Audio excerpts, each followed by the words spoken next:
Bendiciones una vez más a todos en el nombre de Yeshua. Les bendigo a los hermanos, los amigos de YouTube que están por las redes sociales de Facebook, Instagram y TikTok. Quiero fluir sobre una palabra hoy. Acompáñenme 30 o 40 minutos. Vamos a darle rápidamente una lectura acá en el libro de Job, capítulo 2, donde dice la segunda prueba de Job. Dice acá, en el nombre de Yeshua. Un día los miembros de la corte celestial llegaron nuevamente para presentarse delante del Señor, y el acusador, Satanás, vino con ellos. El Señor le preguntó, ¿de dónde vienes? Satanás contestó al Señor, he estado recorriendo la tierra, observando todo lo que ocurre. Entonces el Señor le preguntó a Satanás, ¿te has fijado en mi siervo Job? Es el mejor hombre de toda la tierra, es un hombre intachable y de absoluta integridad. Tiene temor de Dios y se mantiene apartado del mal. Además, ha considerado su integridad a pesar de que tú me incitaste a que le hiciera daño sin ningún motivo. Satanás respondió al Señor, piel por piel, cualquier hombre renunciaría a todo lo que tiene para salvar su vida. Así que extiende tu mano y quítale la salud. Ten por seguro que te maldecirá en tu propia cara. Muy bien, haz con él lo que quieras, dijo el Señor a Satanás, pero no le quites la vida. Entonces Satanás salió de la presencia del Señor e hirió a Job con terribles llagas en la piel, desde la cabeza hasta los pies. Job, sentado entre cenizas, se rascaba con un trozo de teja. Su esposa le dijo, ¿todavía intentas conservar tu integridad? Maldice a Dios y muérete. Sin embargo, Job contestó, habla como una mujer necia. ¿Aceptaremos solo las cosas buenas que vienen de la mano de Dios y nunca lo malo? A pesar de todo, Job no dijo nada incorrecto. Palabra de Dios. Amados, yo quiero hablar hoy sobre un tema que iniciamos hace días y es sobre los pactos. Estuve hablando sobre un pacto de nación. Quiero abundar un poquito, quiero seguir abundando desde la segunda parte. Un pacto de nación, gloria a Dios. Para hablar de un pacto, amado, tenemos que mencionar ciertamente lo que dice la Biblia con relación a los hombres que él eligió para concertar pactos. Alguien me decía que si los pactos de Dios únicamente fueron con hombres y si no se hicieron con mujeres, sí hubieron mujeres que Dios también pactó. Pero siempre la iniciativa de Dios con relación a pactos lo hizo siempre con el hombre. Ustedes pueden observar el libro de Génesis hasta el Apocalipsis. La mayor parte de los pactos Dios lo hizo fue con los hombres. Dios marcó y seleccionó hombres porque hay un diseño que viene de la presencia de Dios y Él fue que hizo su diseño y eso es inalterable. De manera que para abundar en este tema yo quisiera darle lectura a otro verso que dice así de la manera siguiente. En el Salmo 25:15 dice, la intimidad de Yahweh, la intimidad de Dios, o la íntima comunión de Jehová es con lo que le temen, y a ello hará conocer sus pactos. Repito, la comunión íntima de Jehová es con lo que le temen, y a ello hará conocer su pacto. Gloria a Dios. Está hablando de gente que han sido seleccionadas para que sean íntimos del Señor. Con relación a esto, quiero mencionar un texto que siempre cabe mencionarlo. En Amós 3:3 creo que está, dice, porque no hará nada Yahweh el Señor sin que primero revele su secreto a sus siervos, los profetas. Sin que primero revele su secreto a sus siervos, los profetas. Y todo aquel que es un profeta está llamado a vivir una vida de comunión e intimidad con Jehová. Porque solo a los íntimos el Señor les revela su secreto. Dice, a ello hará conocer su pacto. ¿Qué es un pacto? ¿Qué es un pacto? Vamos a conocer. Dios dice de Job, ¿no ha visto mi siervo Job, hombre temeroso de Jehová, temeroso de Dios, que se mantiene en integridad? No lo ha considerado. Satanás incita a Dios para que pues se lo ponga a prueba. Y Dios decide poner a Job a prueba. Más sin embargo, este hombre mantuvo una integridad, una confianza, una absoluta confianza ante Dios. Y Dios, por ver la lealtad de este hombre, pues, aunque haberle quitado de todo lo que tenía, los hijos, los bienes. Dios lo prosperó en una manera triple o más cuando culminó con el proceso de la prueba. Vamos a ver por qué el Señor repite esta palabra y dice de Job que es un hombre con temor reverente hacia él, que es un hombre temeroso y apartado del mal, que es un hombre íntegro. ¿Por qué? Cuando Dios llama a un hombre íntegro, temeroso de él, apartado del mal, es porque obviamente es un hombre que tiene intimidad con Dios. Es un hombre que conoce de los principios fundamentales de la ley de Dios, que maneja, como dijo Ariel Ardedillo, las leyes de Dios, sabe de guerra espiritual, conoce las normas de conducta en cuanto a lo que es dirigirse hacia Dios y dirigirse al prójimo y conducirse socialmente y espiritualmente. Es un hombre que conoce la palabra de Dios, que maneja el asunto de la guerra espiritual. El reino tiene leyes y hay que conocer esa ley. Job era un hombre que ofrecía sacrificio por sus hijos, por su casa, por su familia, y Dios le plació ponerlo a prueba. Y Dios declara de Job que es un hombre justo, temeroso y recto. Vamos a analizar.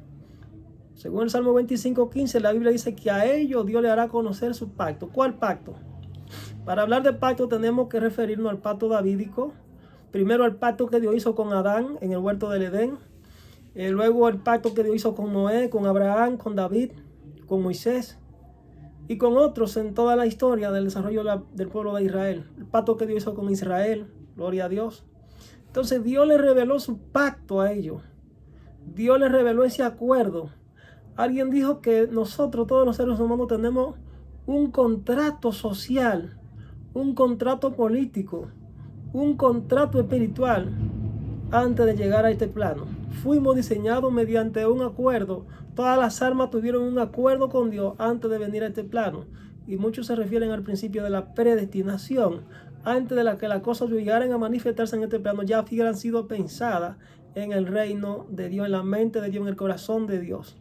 Entonces dice el Señor en su palabra que aquellos que son íntimos de Él, no se refiere al montón, está hablando de personas seleccionadas que conocen de su naturaleza divina, que conocen de sus secretos, que pueden revelar sus misterios, que pueden traer la guianza al pueblo, que son elegidos para guiar a multitudes, que son dirigidos, que son establecidos por Dios para guiar a naciones. La comunión íntima de Jehová es con los que le temen y a ellos hará conocer su pacto. Tenemos que mencionar a David. David, elegido rey, conoció el pacto de Dios. Pero no es que él quiso conocerlo, sino que Dios se lo reveló a él para que entrara en ese propósito y pudiera establecer su reino en el pueblo de Israel.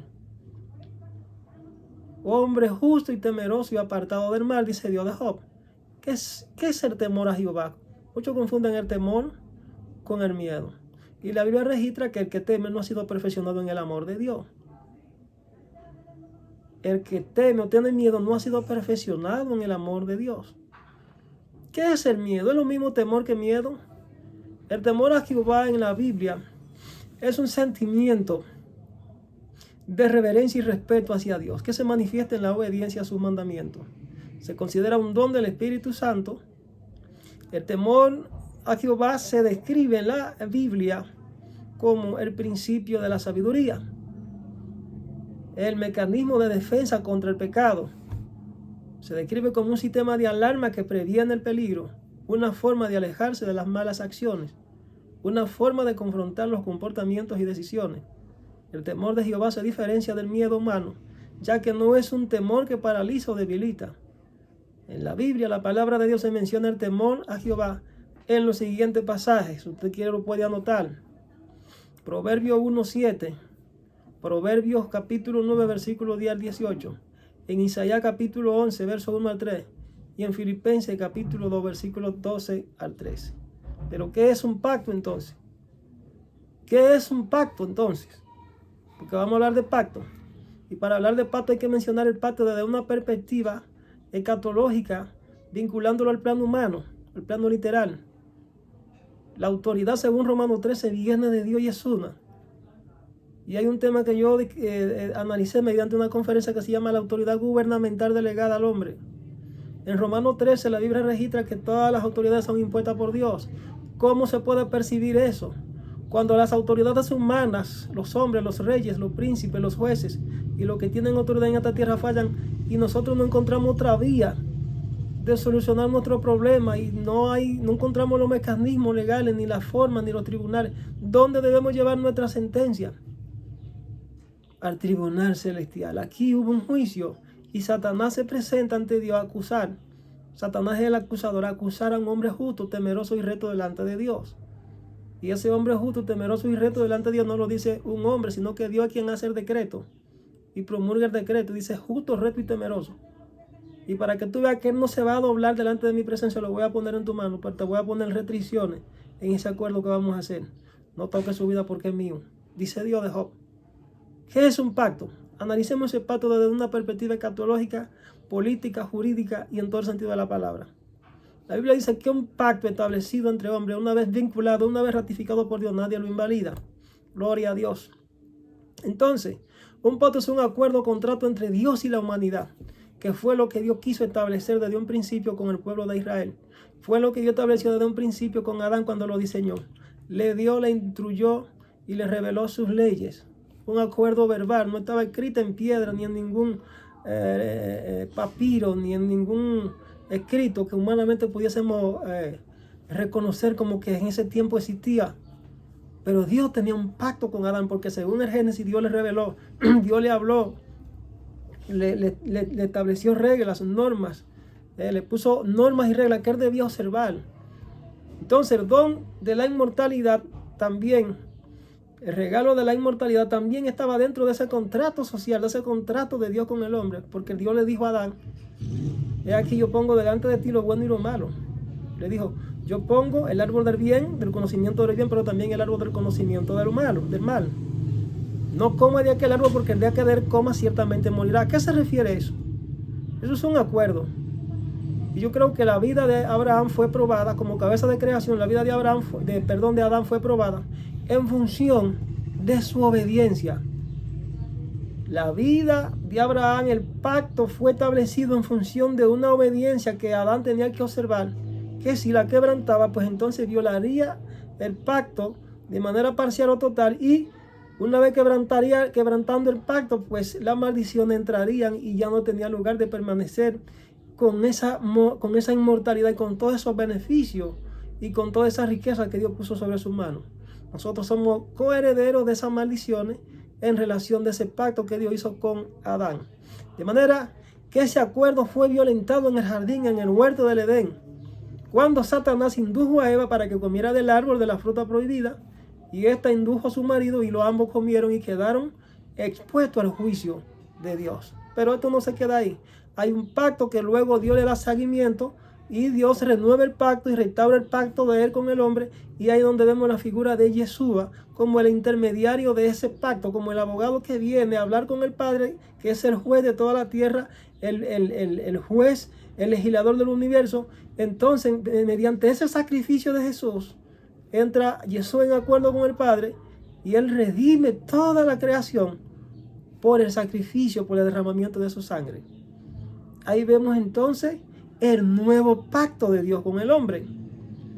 Entonces, para restaurar la humanidad, la característica de los pactos bíblicos son relaciones entre los dos socios. En primera fase vemos entre Dios y Adán, y luego entre Dios y el postrer Adán, que es Yeshua. Entonces, entre los pactos se hacen promesas mutuamente de uno que va a cumplir y va a obedecer las cláusulas de este dicho acuerdo, de este dicho contrato, y aquel que cumplirá en función de la obediencia del otro. Entonces, vemos que se construyen temáticamente uno sobre otro. Los pactos son la modalidad a través del cual Dios ha escogido comunicarse con nosotros, redimirnos y garantizarnos vida eterna en Cristo Jesús. Algunos pactos: el pacto de obra que Dios hizo con Adán como representante legal de la humanidad en el huerto del Edén. O sea, un pacto de obra. Adán tenía que obrar en función del acuerdo que Dios había hecho con él. Una vez dejase, como le dije anteriormente, de practicar o vivir en los acuerdos que el Señor le estableció en el pacto, inmediatamente el pacto era anulado. Mucha gente piensa que obviamente van a recibir bendiciones si no serán este pacto que Dios hizo con Adán, y que por vía de consecuencia Jesucristo abrió la posibilidad de nosotros volver, de nuestro caso volver a ser reabierto una vez que nos arrepintamos y aceptemos el sacrificio de Jesús, para nosotros recibir toda la bendición y la promesa que perdió el patriarca o el cabeza de creación Adán en principio. Los pactos de Dios, podemos ver el pacto de Noé, de Dios con Noé, Abraham, Moisés y David. El nuevo pacto, que es eterno, permite que las personas de todas las naciones, tribus y lenguas que confían en Él puedan convertirse en parte de la familia del reino de Dios, del pacto de Dios. Pero hablar del pacto, porque los pactos tienen elementos fundamentales que deben ser observados. Y si tú no sabes observar esos pactos, si de alguna manera tú no te detienes para saber a qué tú te enfrentas cuando tú eres abordado por Dios y Dios te dice: yo quiero que tú entres en pacto conmigo, yo te entrego esta misión porque tú fuiste diseñado para esto, yo te llamé para esto, esto, aquello. ¿Qué debe hacer el escogido? Debe conocer el pacto, porque la Biblia dice que es un llamamiento en justicia, y que este llamamiento tiene que ver con conocimiento de la voluntad del Eterno, con conocimiento de normas, con conocimiento de leyes, de estatutos, que Él va a ser el encargado de dirigir a grandes grupos, o a grandes masas, o a naciones, que fue el caso de David, de Abraham, de Moisés. A ellos Dios hará conocer su pacto. Gente que deben conocer de las leyes de Dios, conocer tanto las cosas espirituales, del mundo del plano espiritual, pero también de lo natural. Por eso Dios, cuando seleccionaba a estos escogidos, siempre los llevaba a los palacios. No solamente los preparaba científicamente, sino que espiritualmente también, además de conocer las leyes espirituales, conocían de las leyes físicas, de las leyes literales, las leyes de gobernanza, las leyes de orden social, las leyes que están vinculadas a la política. Todo es un pacto. Ese pacto abarca todo de la humanidad. Es el pacto que Dios hizo con Israel y que está abierto a todas las naciones y a todos los hombres. Entonces vamos a conocer algunos elementos de un pacto, de un acuerdo. Primero está el consentimiento.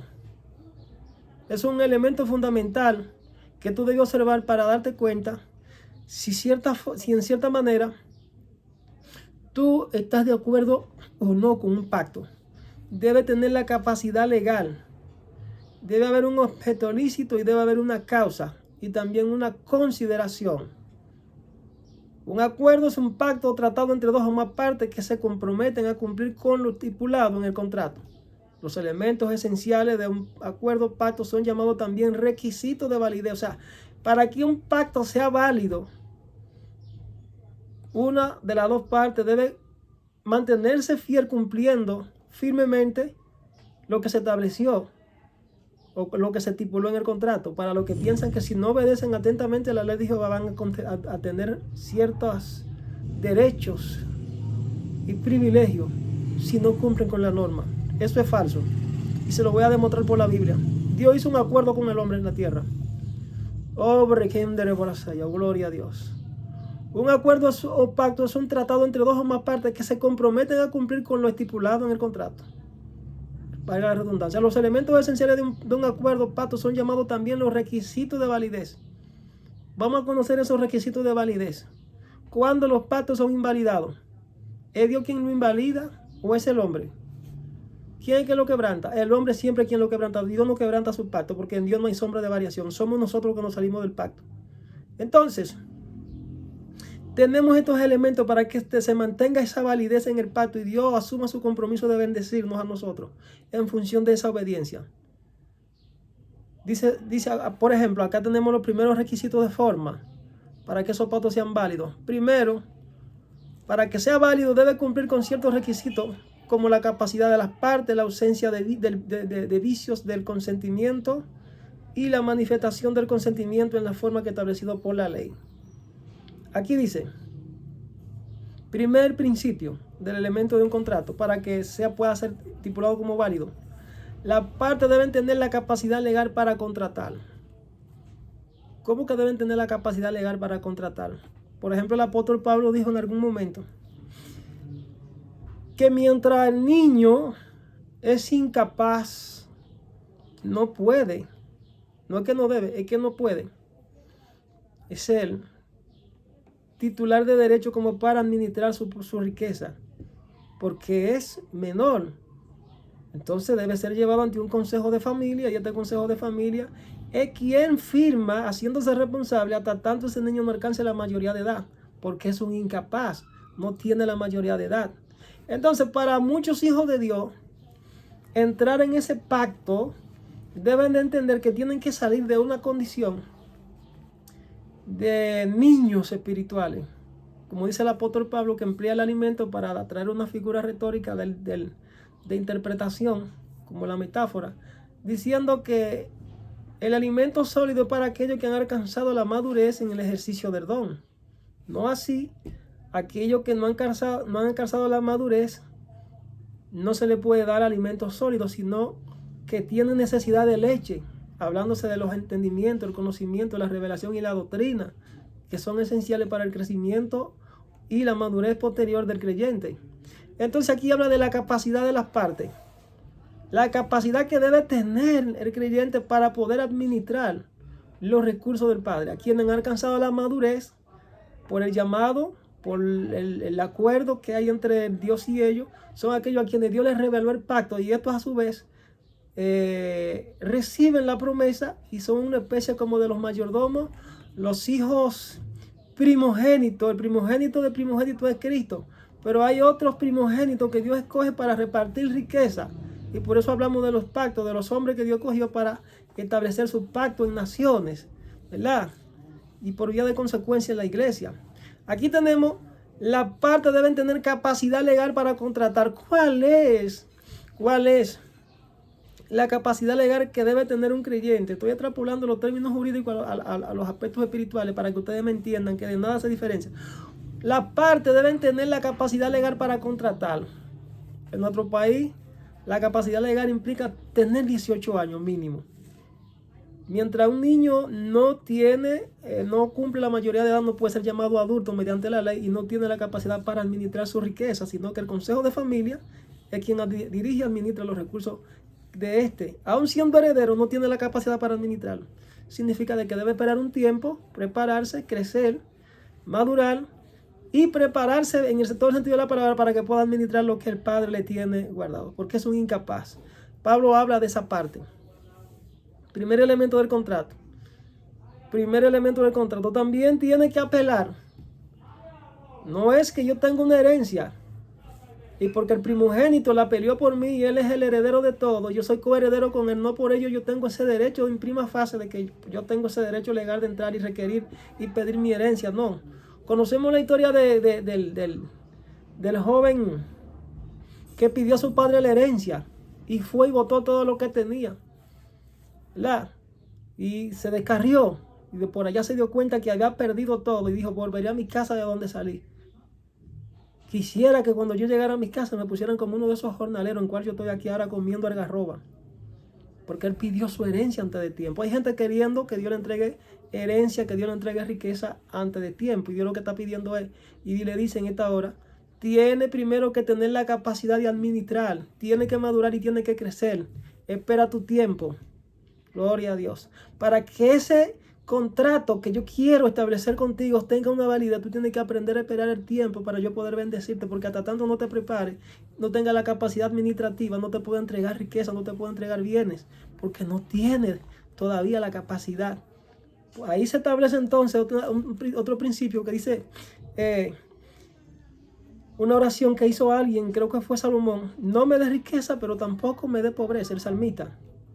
No me dé riqueza, pero tampoco me dé pobreza. No me dé riqueza que de alguna manera mi corazón llegue a enorgullecerse y olvidarse de ti y blasfeme tu nombre. Muchos hacen eso porque no tienen la capacidad todavía, la espiritualidad, la madurez necesaria. Pero también dice: pero tampoco me dé pobreza, cosa esta que yo llegue a robar y blasfemen de ti por mi causa, y llegue a robar por mi miseria. No me dé pobreza, cosa que llegue a robar por causa de mi miseria, entonces tu nombre sea blasfemado. O sea, es una oración justa, equilibrada. Ese es el primer principio que yo quiero que agarren con relación a un pacto, para que pueda tener una validez en el tiempo, que pueda mantenerse siendo válido. El número 2, elementos que es necesario a la hora de concertar un pacto. Esos son los elementos de un contrato. Te hablé de la capacidad. El consentimiento. Para hablar del consentimiento también tenemos que hablar de la manipulación. Muchos ministros te vienen a hablar de diezmos, de ofrendas, de muchas cuantas cosas, pero no te plantean esto y no te dicen la realidad que se esconde detrás de todo. El consentimiento significa de que tú debes decidir libre y voluntariamente hacerlo. Es decir, no debe haber sido cohesionado o manipulado por nadie porque de lo contrario eso se convierte en un vicio de ese acuerdo y puede ser, el contrato es declarado nulo y no tiene ninguna validez en cierta manera. Cuando a ti te están forzando para que haga algo, tú no estás dando tu consentimiento. Te están manipulando y uno de los deseos de la carne es precisamente la manipulación, y la manipulación es equivalente a brujería, es una obra de la carne, es la brujería. Pues le hace el capítulo 5 de Gálatas, donde no hay un consentimiento, donde no hay una voluntad expresa, libre y voluntaria, sin coacción, donde no hay una voluntad libérrima que tú la expreses voluntariamente, sino que estás siendo condicionado y que estás siendo manipulado y empujado para hacer algo. Presta la atención a eso, porque así no es la forma en la que Dios trata y opera con el ser humano. Es voluntario. Todavía Él te ofrece el pacto, pero tú decides si quieres ser salvo o quieres perderte. Aún la salvación se necesita el consentimiento. Por eso es que en cuanto al llamado de la salvación, el Señor llama a todo el mundo para que todo aquel que en Él cree no se pierda, mas tenga vida eterna. Por aquellos que rechazan a Cristo, ya automáticamente no entran en ese pacto salvífico.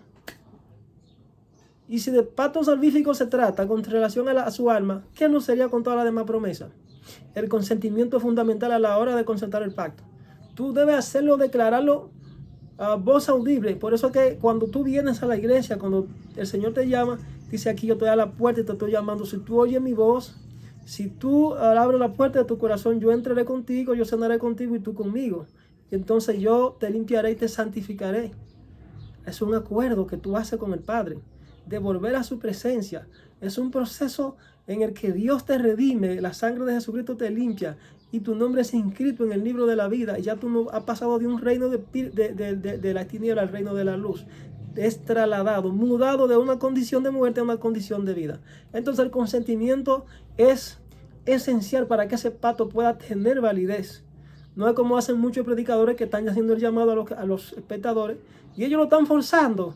Y el Señor te está llamando y lo viven empujando. No, eso debe ser voluntario, porque es un consentimiento. En el pacto debe haber un consentimiento voluntario, libre de presión y libre de coacción. Dios es un caballero y no obliga a nadie a que le sirva. Tú eres que sabe si desea servirle o no. El segundo elemento del pacto, consentimiento. Pero tercer elemento del pacto para que esté válido, porque todo lo demás que se desprende de esto son vicios del pacto y no tienen ninguna validez. Por eso es que tuve que mucha gente llegue a la iglesia y son de corta duración. ¿Por qué ellos fueron? Porque le invitó un amigo, una amiga, el papá, la mamá, el primo, el cuñado, el tío, un vecino. Y fueron llevados bajo una coacción. Y ellos no le explicaron bien el asunto del pacto. Y cuando entraron a la iglesia o llegaron al lugar donde le hicieron el llamado, ellos fueron buscando un beneficio de todo lo que se establece en el pacto, pero jamás ellos fueron enfocados en la salvación. Y eso lo vemos cuando Jesús sanó a 10 leprosos y de los 10 hubo un solo que se devolvió y fue a agradecerle a Jesús porque había sido sanado de su lepra. Entonces el Señor dijo: pero ven acá, y no fueron 10 que yo sané, ¿dónde están los otros 9? Hay gente que van a buscar el reino de Dios, van a buscar a Dios solamente por panes y peces. Entonces tenemos que aprender a descifrar la intención del contratante o de aquel que quiere hacer el pacto, entre comillas. El primer elemento es que la voluntad debe ser manifestada mediante ese acuerdo sin coacción. Y primera fase debe estar presente la salvación antes que cualquier otra promesa, porque el Señor dice: de qué le sirve al hombre granjearse el mundo entero y al final perder su alma. Esa gente que van a la iglesia porque tienen un problema económico, porque tienen un problema X, etcétera, etcétera. Ok, no digo que quizás eso no sean elementos que Dios utilice como canada para revelarte el acuerdo que Él quiere que tú sepas y entre a la salvación.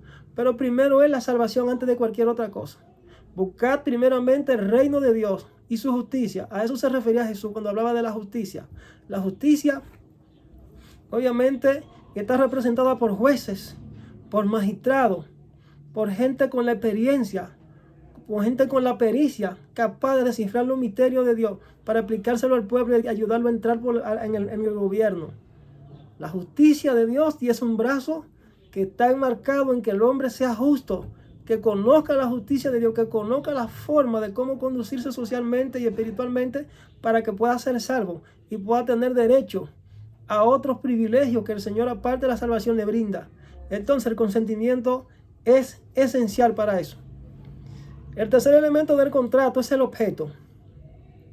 El objeto de pacto debe ser cierto y lícito, pero también debe haber una causa. La causa de la obligación debe ser lícita y debe haber una formalidad. La formalidad de un contrato, el consentimiento debe manifestarse en la forma que la propia ley establece. Yo le estoy revelando los 5 principios de un pacto para que pueda ser válido. Vamos a tratar de desglosarlo. Le hablé del primero, que es la capacidad, el consentimiento. Me faltarían 3: el objeto, la causa y la formalidad. Dice acá: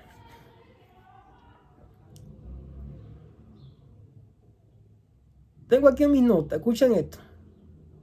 Si ustedes quieren, se pueden buscar lo que establece el libro de la ley de Dios, Deuteronomio capítulo 27, Deuteronomio capítulo 28, perdón, versículo 1 y siguiente, hasta el 25, hasta el 66, hasta el versículo 68, le pueden dar lectura. Cómo Dios estableció un contrato político, jurídico y social, y político, jurídico y social y espiritual con el pueblo de Israel. Dios le dice, por darle un vistazo nada más, oigan lo que dice Dios con relación al pueblo de Israel. Y esto es para todas las naciones, en el aspecto salvífico, en el aspecto de las bendiciones materiales, según dice 2 de Crónicas 7:14, si mi pueblo se humillare. Estamos hablando de un pacto de nación. Pero aquí vamos a darle lectura a lo que dice ese pacto. Todas las reglas que Dios le estipuló en el pacto, cuando ellos obviamente se sujetaran a ese acuerdo y no violentasen en todo su desarrollo el acuerdo que le estaba planteando, que debían observarlo y practicarlo. Oiga lo que Dios le dice al pueblo de Israel. Y no estamos hablando solamente en el tema de salvífico, sino en todas las promesas que Dios tiene para una nación, para un pueblo. Dice: solo si cumplían con todos los requisitos establecidos en el contrato podrían recibir todas las bendiciones que se estipulan aquí. Por el contrario, si violentaban alguno de estos mandamientos del Señor, automáticamente el contrato quedaba suspendido o anulado en parte y hasta totalmente de su cumplimiento por parte de Yahweh para bendecirle. Por ello necesitaba obediencia total. Y hay quienes dicen que no, que las leyes fueron abrogadas, que Jesucristo la abrogó, que los 10 mandamientos no existen. Vamos a tratar de explicar un poquito eso. Estamos hablando del pacto de nación, del pacto de Dios, de los pactos de Dios. Entonces aquí dice, oye lo que dice Yahweh, el pueblo de Israel. Esto fue después que Moisés entró al monte Sinaí, el Señor le dio la tabla de los 10 mandamientos. Entonces le dice lo siguiente: si realmente escuchas al Señor tu Dios y cumples fielmente todos estos mandamientos que hoy te ordeno, el Señor tu Dios te pondrá por encima de todas las naciones de la tierra. Oigan esto, oiga las consecuencias. Ya le está poniendo condiciones para que puedan entrar en la promesa y el Señor pueda bendecirle y ponerle como cabeza. Bendito sea el Señor. Deuteronomio capítulo 28. Si realmente escuchas al Señor tu Dios y cumple fielmente todos los mandamientos. En otro texto dice que a todos aquellos que enseñen diferente a lo que la ley explica, a lo que la ley de Dios explica con relación al libro de la ley, que eran Éxodo, Número, había una parte de la palabra que anteriormente en el antiguo pacto se le llamaba los libros de la ley, que eran 5, era el Génesis, el Éxodo, el Pentateuco, Génesis, Éxodo, Deuteronomio, Número y Levítico, Número y Deuteronomio, 5 libros. Entonces eso le llamaban la ley y era enseñada en el pueblo de Israel. Entonces Dios le baja una línea y dice: si ustedes escuchan al Señor tu Dios, su Dios, y cumplen fielmente todos estos mandamientos que hoy te ordeno, el Señor tu Dios te pondrá por encima de todas las naciones de la tierra. Condición número 1, si obedeces. Si obedeces al Señor tu Dios, todas estas bendiciones vendrán sobre ti y te acompañarán siempre, le está diciendo Dios a Israel. Y esto podemos no solamente establecerlo a nivel de una nación, de una colectividad nacional, sino de manera individual, No solamente de manera colectiva, sino de manera individual, que tú crees que si no obedeces y pones en práctica todo lo que está aquí, tú vas a ser bendecido en ciertas áreas. Eso es mentira. Dice versículo 3, bendito en la ciudad, bendito serás en la ciudad y bendito en el campo. Estamos hablando de bendiciones, tanto que serían habría en ello una prosperidad que se iba a establecer y se iba a ver, se iba a manifestar tanto en la ciudad como en el campo. En el campo lo que se hace es que se trabaja. Y dice, bendito serás el fruto de tu vientre. Altura para las mujeres que crían, que tienen hijos, ¿verdad? No, de lo que le está diciendo a ustedes, no habrá mujeres estériles. Dice, tu cosecha, la cría de tu ganado, los territorios de tus manadas y los corderitos de tus rebaños serán todos benditos. O sea, va a haber abundancia, va a haber grosura, va a haber expansión, van a ser benditos. La bendición de Jehová estará en la casa y todo lo que ellos pudiesen poner en sus manos iba a prosperar, porque Dios estaba con ellos. Verso 5, bendita serán tu canasta y tu bandeja de amasar. Oye eso, estamos hablando de alimentos. Bendito serás en el hogar y bendito en el campo. Se está refiriendo a las partes que son relaciones matrimoniales, la familia, los hijos. Dice, el Señor te concederá la victoria sobre tus enemigos. Oiga lo que Dios está diciendo ahí. Le está dando de manera garantizada una victoria sobre los enemigos que se le levanten a ellos. Dice, avanzarán contra ti por un camino y huirán de ti por 7 caminos. Eso es impresionante.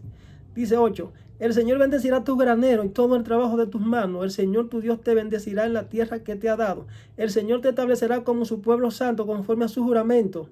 Al pacto, estamos hablando del pacto. Si cumples sus mandamientos y andas en su camino, todas las naciones de la tierra te temerán al reconocerte como el pueblo del Señor. Y sigue diciendo, el Señor te concederá abundancia de bienes. Oigan esto, multiplicarás tus hijos, tus ganados y tus cosechas en la tierra que tus antepasados juró que te daría. Dios le estaba recordando del pacto que hizo con Abraham, con Isaac y con Jacob. El Señor abrirá los cielos, oigan esto, su generoso tesoro para derramar a su debido tiempo la lluvia sobre la tierra y para bendecir todo el trabajo de tus manos.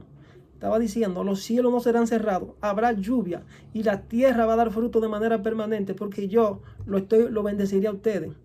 Dice, tú no serás esclavo de otra nación, en el sentido de que tú no tomarás prestado a muchas naciones, pero no tomarás prestado tú de nadie. Tú prestarás a otro, pero tú no tomarás prestado de nadie, porque tú eres cabeza y tendrás una capacidad administrativa de acumular riqueza. Es lo que el Señor le está diciendo a Israel. El Señor te pondrá por cabeza, nunca en la cola. Siempre estarás en la cima, nunca en el fondo. Con tal de que prestes atención a los mandamientos del Señor tu Dios, que hoy te ordeno y los obedezcas con cuidado. Es Dios que está hablando al pueblo de Israel.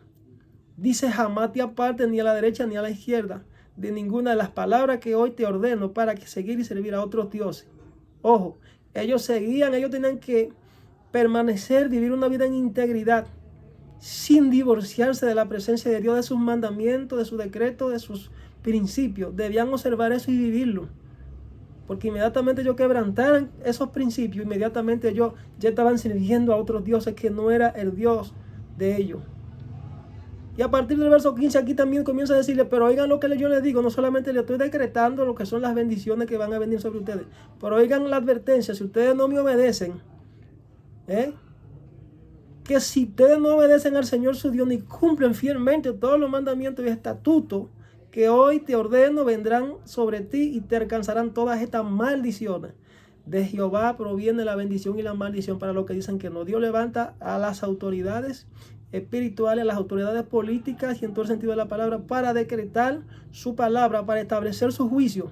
Entonces, si usted no es una persona que tiene un don profético, que Dios lo ha levantado para promulgar sentencia, usted no es un juez espiritual, usted no es un jurídico espiritual, cállese la boca, no esté hablando de que está profetizando maldiciones, que cállese la boca, hermano. Oiga la sentencia de Dios. Maldito serás en la ciudad y maldito en el campo. Estas son las maldiciones por la desobediencia. Malditas serán tu canasta y tu bandeja de amasar. Maldito será el fruto de tu vientre, tu cosecha, los territorios de tus manadas y los corderitos de tus rebaños. Maldito serás en el hogar y maldito en el camino. El Señor enviará contra ti maldición, confusión y opresión de toda la obra de tus manos, hasta que en un abrir y cerrar de ojos quedes arruinado y exterminado por tu maldad, por tu mala conducta y por haberme abandonado. El Señor te infestará de plagas hasta acabar contigo en la tierra de la que vas a tomar posesión. El Señor te castigará con epidemias mortales, fiebres malignas e inflamaciones.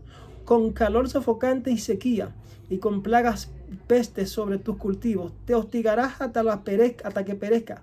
Sobre tu cabeza el cielo será como bronce, bajo tus pies la tierra será como hierro, o sea, no va a haber lluvia. En lugar de lluvia el Señor enviará sobre tus campos polvo y arena. Del cielo lloverá ceniza hasta que seas aniquilado. El Señor hará que te derroten tus enemigos, avanzarás contra ellos por un camino y huirás de ellos por 7 caminos. Todos los reinos de la tierra sentirán horror al verte. Tu cadáver servirá de alimento a las aves de los cielos y a las bestias de la tierra, y no habrá quien las espante. El Señor te afligirá con tumores y úlceras como las de Egipto, y con sarna y comezón, y no podrás sanar. Escuchen esto, enfermedades. El Señor te hará sufrir de locura, ceguera y delirio. En pleno día andarás a tienta como ciego en la oscuridad. Fracasarán en todo lo que hagas. Día tras día serás oprimido. Te robarán y no habrá nadie que te socorra. Estará comprometido para casarte, pero otro tomará a tu prometida y la violará. Construirás una casa y no podrás habitarla. Plantarás una viña, pero no podrás gozar de sus frutos. Óigame, esto es terrible. Ante tus propios ojos degollarán a tu buey y no probarás su carne. Te quitarán tu burro a la fuerza y no te lo devolverán. Tus ovejas pasarán a la mano de tus enemigos y nadie te ayudará a rescatarlas. Tus hijos y tus hijas serán entregados a otra nación. Te cansarás de buscarlo y no lo podrás encontrar. Un pueblo desconocido se comerá los frutos de tu tierra y todo el producto de tu trabajo. Para ti solo habrá opresión y malos tratos cada día. Tendrá visiones que te enloquecerán. El Señor te herirá en las rodillas y en las piernas, y con llagas malignas e incurables que te cubrirán todo el cuerpo, desde la planta del pie hasta la coronilla. El Señor hará que tú y el rey que hayas elegido para gobernarte, oigan esto es la parte política, sean deportados de un país que ni tú ni tus antepasados, o sea, serán exiliados, que ni tú ni tus antepasados conocieron. Allí adorarás a otros dioses, dioses de madera y de piedra. Será motivo de horror y objeto de burla y de ridículo en todas las naciones a las que el Señor te conduzca. Esto me hace recordar a Venezuela. Sembrarás en tus muchos campos, pero cosecharás poco, porque las langostas devorarán tus plantíos. Plantarás viña y las cultivarás, pero no cosecharás la uva ni beberás el vino, porque los gusanos se comerán tus vides. Tendrás olivares por todo tu territorio, pero no te ungirá con su aceite, porque se caerán las aceitunas. Tendrás hijos e hijas, pero no podrás retenerlos, porque serán llevados al cautiverio. Enjambre de langosta devorarán todos los árboles y las cosechas de tu tierra.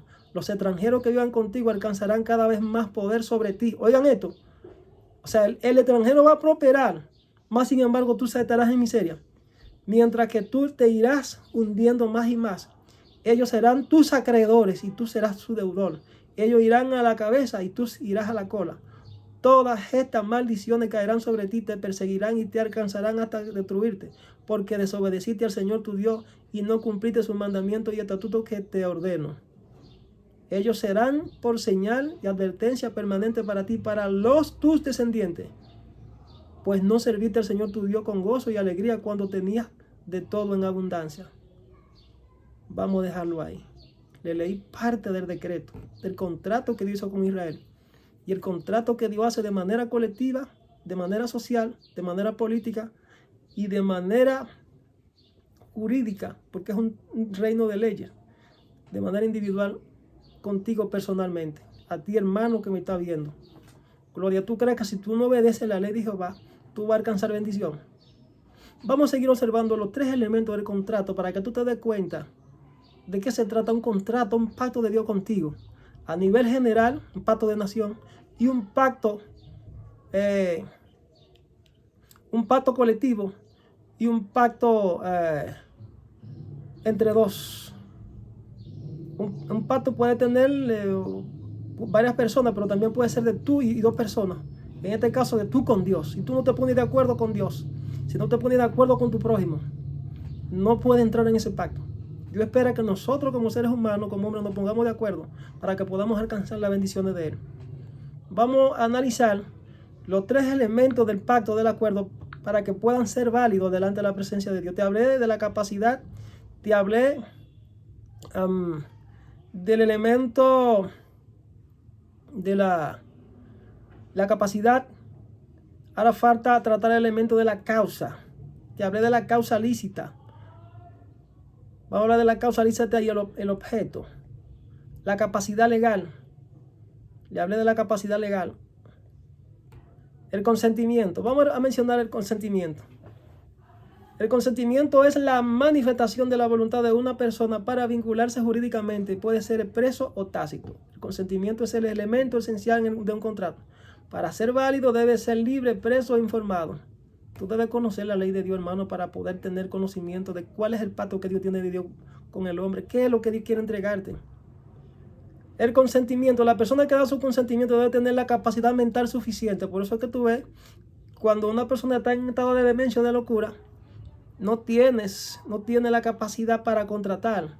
Porque el enemigo lo primero que trata de quitarte tú es tu naturaleza. Trata de quitarte tu identidad. Cuando tú ni siquiera sabes quién eres en la tierra. Eso es terrible. El loco gadareno tenía la capacidad de decisión subyugada porque estaba atado por el diablo. Así hay mucha gente. La identidad de ellos ha sido coartada por el enemigo. Están atados por el diablo. No pueden ni siquiera decidir para ser salvos. Entonces, el consentimiento no debe haber lo que se llama no debe haber coacción, o sea, que te induzcan, que te seduzcan por fraude o por error, porque de alguna manera eso no sirve. Como te dije, que muchos se acercan a la presencia de Dios porque hubo alguien que lo empujó y le pintaron un reino que no hay sufrimiento y que no hay dolor. Cuando ellos llegaron, que le lanzaron la primera piedra, salieron huyendo porque ellos pensaban que el reino solamente era gloria, que solamente era bendición y que no iban a tener que sufrir. Te lo enseñaron mal, el pacto, el acuerdo. La persona debe comprender plenamente lo que está aceptando. Hay que explicarle bien lo que es el tema de la salvación a los creyentes. Entonces se cometen esos vicios del consentimiento cuando se empuja y se manipula a la persona y se le vende un falso evangelio que no es el evangelio de nuestro Señor Jesucristo. Por eso Pablo dijo, si alguno les enseña un evangelio diferente al que hemos conocido, sea anatema, maldito. ¿Entiendes? Los vicios del consentimiento son todos los hechos o actitudes que impiden que una persona tenga plena libertad o conocimiento para realizar una declaración o contrato. Hay que explicar a la gente el tema de la salvación y de la demás promesa. Entonces, muchos errores, apostasía. Dentro de esos vicios del consentimiento tenemos los errores, que es lo equivalente a la apostasía. Tenemos que hay gente que ejerce violencia sobre sus seguidores y le inculcan maldición, que si no hace esto o aquello, en función de ellos como personas, se van a hacer malditos, pero en ningún momento recibieron autorización del reino para promulgar estas cosas. O sea, intimidan a las ovejas y le manipulan diciéndole que si no les sirven, si no les llevan diezmo, ofrendas, van para el infierno. Eso es manipulación y engaño. Le están triturando el consentimiento. ¿Entiendes? Entonces, en ese sentido, el pueblo debe conocer esto. La capacidad legal del contrato. Le dije que si usted no tiene la capacidad todavía, la madurez para... Por ejemplo, que cuando llevamos a un niño, por ejemplo, a la iglesia católica siempre vive rezándole a los niños y qué sé yo qué. Los niños solamente se ora por ellos. Cuando tienen la capacidad legal, jurídica, de contratar, ellos no conocen eso. Son santos delante de Dios todavía. ¿En qué tiempo, en qué más o menos tiempo se puede informar al creyente, a la persona, al hombre o la mujer, cuando ya haya crecido? Bueno, en el pueblo de Israel ya a los 12 años ya se concebía que la persona era mayor de edad. Después de esa edad la persona queda expuesto al juicio porque ya tiene que decidir de si acepta o no el contrato salvífico y de toda índole, porque ya tiene capacidad jurídica dentro del plano natural y dentro del plano espiritual. La capacidad legal para contratar. Hasta tanto no es mayor de edad, no tiene capacidad para administrar. Pero una vez adquiere la mayoría de edad, ya la persona queda expuesta al juicio. Entonces, en función de eso, la capacidad también es un requisito de validez y se adquiere por el nacimiento y se pierde por la muerte. Esto es en referencia, en cuanto se refiere a la parte que está conectada con la salvación. Tenemos derecho, por el hecho de haber nacido tenemos derecho. Pero hay derechos que estamos expuestos a esperar su tiempo hasta tanto no cumplamos con la norma de que alcancemos la mayoría de edad para dar nuestro consentimiento voluntario. Entonces aquí se refiere solamente a la salvación cuando se habla del nacimiento. Todas las personas poseen capacidad jurídica desde el nacimiento. Estamos hablando del reino de Dios. específicamente, desde el nacimiento. Por eso que se promulgan leyes, que la iglesia ha apostado porque se aprueben normas que son vinculantes con que hablan del aborto, que mientras el niño todavía no es un ser humano per se, y no puede, la mujer no puede abortar, y tienen una confusión muchos legisladores con relación a este tema. En muchos países de Latinoamérica se tienen agendas relacionadas con el aborto, de que sí, de que no, otros dicen que sí, otros dicen que pues no quiero meterme ahí, porque solamente estamos tratando algunos aspectos del contrato. Entonces, desde el nacimiento, con independencia de la edad, tú hablas de la independencia de la edad.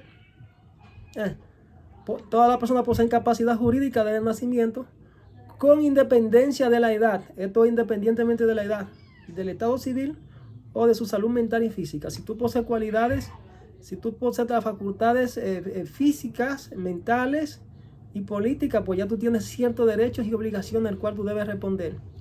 Entonces, la falta de capacidad da lugar a la nulidad del contrato. Eso que se entienda. Estoy hablando en el plano espiritual para los creyentes que obviamente le explican el reino de una manera divorciada de esto. Eso está en la Biblia. El creyente tiene que tener la capacidad de obrar y a qué se está enfrentando. Entonces, esa actitud para el ejercicio de los derechos subjetivos y de los derechos jurídicos.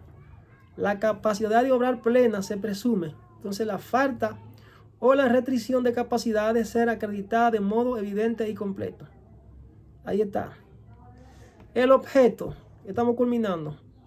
Cuarto elemento de un contrato para que pueda ser válido. Es el elemento esencial de un contrato, ya que es la razón por la que se establece el acuerdo y lo que cada parte se compromete a cumplir, como le leí en el Deuteronomio capítulo 27, creo que fue, sobre las cláusulas del contrato, todo lo que Jehová le dijo al pueblo de Israel. Usted se compromete, esa es la razón por la que se establece el acuerdo y lo que cada una parte se compromete a cumplir. El objeto debe ser real o posible. Es decir, que exista o pueda existir al momento de celebrarse. Todo lo que Jehová plantea ahí, todo está puesto a nuestro alcance y se da en las relaciones de nosotros con nuestros semejantes, con el prójimo. Debe ser lícito. Jehová en algún momento no te va a proponer que haga más allá de las facultades o de la capacidad que tú tengas para hacer algo. Dios sabe a cada quien la carga que le entrega. No va a ser contrario a lo que Él dice. Si Dios te está proponiendo algo, no va a ser contrario a su voluntad ni a lo que Él estableció en su carta, en su contrato. Él no te va a pedir más allá de lo que Él te está exigiendo a ti que cumpla. Porque Dios es un Dios justo. Entonces, el ejemplo de objeto en un contrato. Por ejemplo, por poner un ejemplo, en cuanto a un contrato de compra y venta, la cosa y el precio. O sea, si Dios te llamó y te estipuló y te dijo lo que tienes que hacer en esta tierra para que dé cumplimiento a su voluntad en esta tierra, Él en toda tu vida te va a revelar en detalle lo que está escrito en ese contrato. Lo que está escrito en ese decreto. Entonces, te puse un ejemplo del contrato de venta. Ahí se establece la cosa y el precio. Ese es el objeto. ¿Y qué es lo que vamos a negociar? Bueno, una casa. Una casa de tantos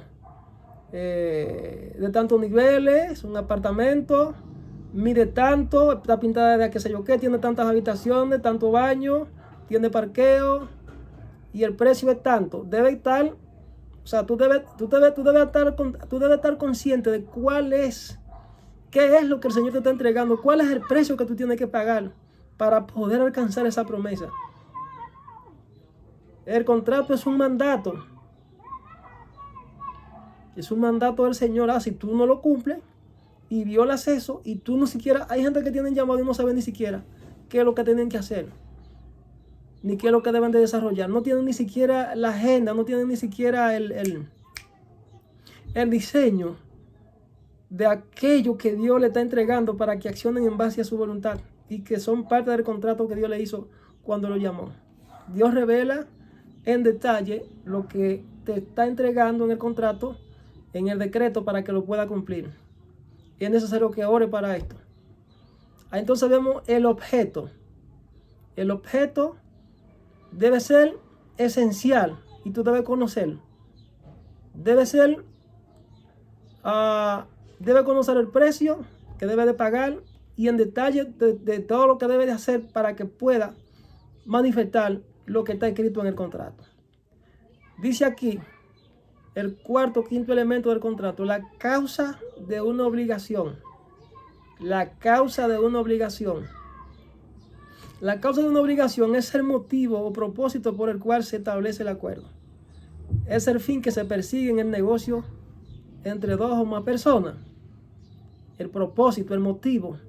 ¿Qué es lo que te mueve a ti a hacer eso? Debe ser lícita. Si a ti te está moviendo otra cosa que no es de acuerdo a la voluntad de Dios.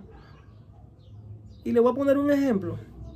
Un varón, entonces, según una anécdota que me contaron, él se arrepintió, no conocía la norma de Dios, no conocía los principios de Dios, no conocía nada de Dios.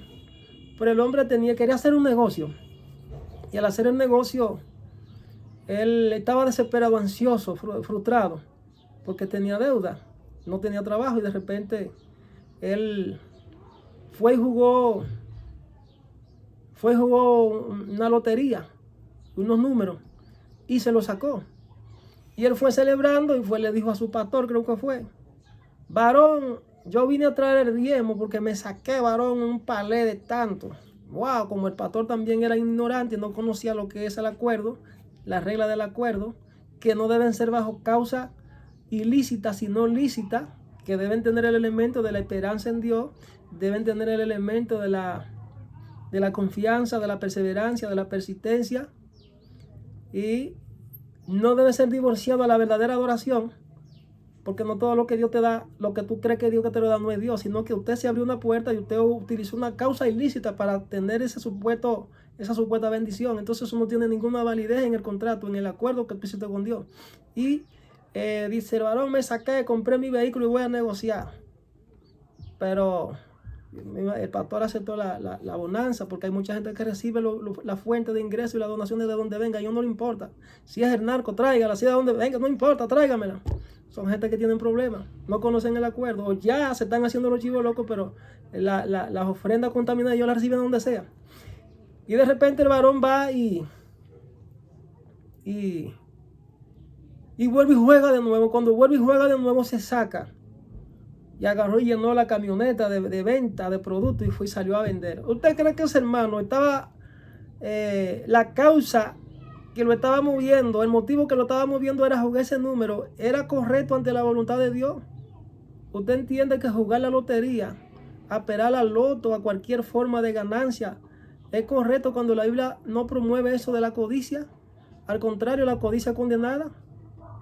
Y está en una parte de los 10 mandamientos. No codiciará, dice la Biblia, los 10 mandamientos.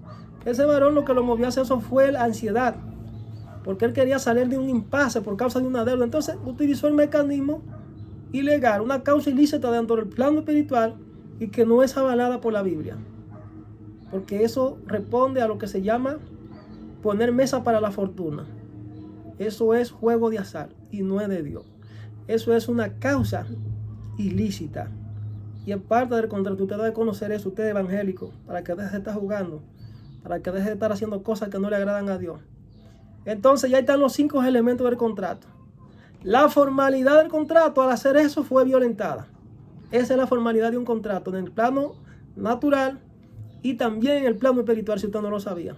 Para los que están hablando de decreto, los que están hablando de pacto, para los que están hablando de decretos, de resoluciones. Esos son los elementos, están ahí en la Biblia. Dios hizo un pacto con Israel y también con usted como creyente, en cuestiones, en asuntos de fe y en asuntos en lo que está relacionado en la parte social y jurídica también, y en el plano natural. El pacto es uno.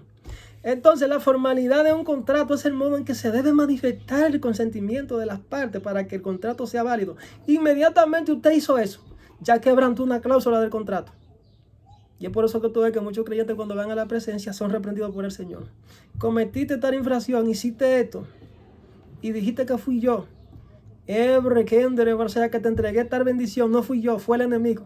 Porque ellos no conocen la cláusula del contrato, no son guiados ni dirigidos por el Espíritu Santo, pero peor aún, no encuentran líderes espirituales que le dirijan por el camino de la justicia, que le enseñen la ley de Dios. Y ellos entienden que todo lo que hacen están bien. Y en cierta manera dice que son justos. ¿Pero justos de qué? Si la Biblia, aquellas personas que son declaradas justas y temerosas son aquellas personas que manejan las leyes espirituales al dedillo, que conocen de la justicia de Dios. ¿Acaso no dice la palabra de Dios, buscar el reino de Dios y su justicia? Pero muchos no investigan esa parte. El reino de Dios y su justicia, dan 50,000 interpretaciones. Debe conocer la ley de Dios. Debe conocer el brazo justiciero, cómo Dios juzga, qué es lo que Dios declara justo, qué es lo que Dios quiere que tú hagas en un momento preciso para Él poderte entregar la promesa. Las formalidades del acuerdo no deben ser quebrantadas, porque si la quebranta ya anulaste la bendición. Quien transgrede principio, retira promesa. Quien transgrede principios estipulados en la regla de un acuerdo, de un pacto, automáticamente retiró la promesa, porque usted invalidó el contrato y Dios no bendice a gentes infieles. Así que quería traerle este tema, un pacto en términos generales, un pacto desde una perspectiva general, desde el plano político, jurídico, social y espiritual. Así que hay aquí esta palabra de Dios para edificar a los hermanos, lo que están hablando, que no trae tema de edificación. Ahí está la palabra, escuche. O solamente le gusta y está escuchando profecía cuando una amonestación donde comienzan a opinar porque no conocen. Y yo oro por esas personas que están hablando disparate por las redes. Si usted no sabe, aleluya, si usted no sabe lo que es un pacto, cállese. Si usted no sabe quiénes tienen la asignación de iluminar, de guiar, de instruir, de revelar los misterios de Dios, los secretos de Dios, las leyes de Dios, cállese la boca. Ahí está un mensaje de edificación para que si usted está violentando algún acuerdo por hablar mucho, yo le sugiero que no murmure, porque la murmuración también es un pecado y eso crea problemas. El que todavía murmura a su prójimo, la Biblia dice que todavía no le ha amanecido. Aquí no estamos murmurando, aquí estamos hablando palabra de Dios y es una voz autorizada que está hablando en el nombre de Jesús.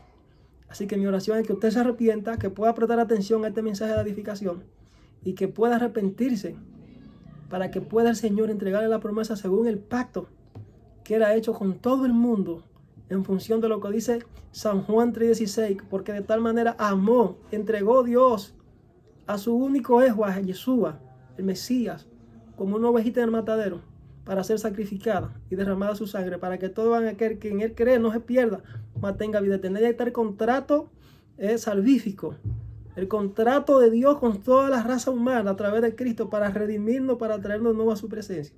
Así que no violente el pacto, conozca los elementos que le dan validez al acuerdo y trata de caminar por él sin inclinarse ni a la derecha ni a la izquierda. Eso se llama conocer las leyes del reino. Buscar primeramente el reino de Dios. Y el reino de Dios establece un orden, establece una prioridad.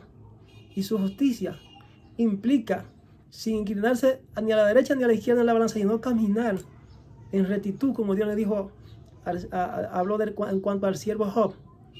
Justo, temeroso y apartado de lo malo. Justo y recto. Comienza a caminar rectamente y pídale al Espíritu Santo que lo guíe.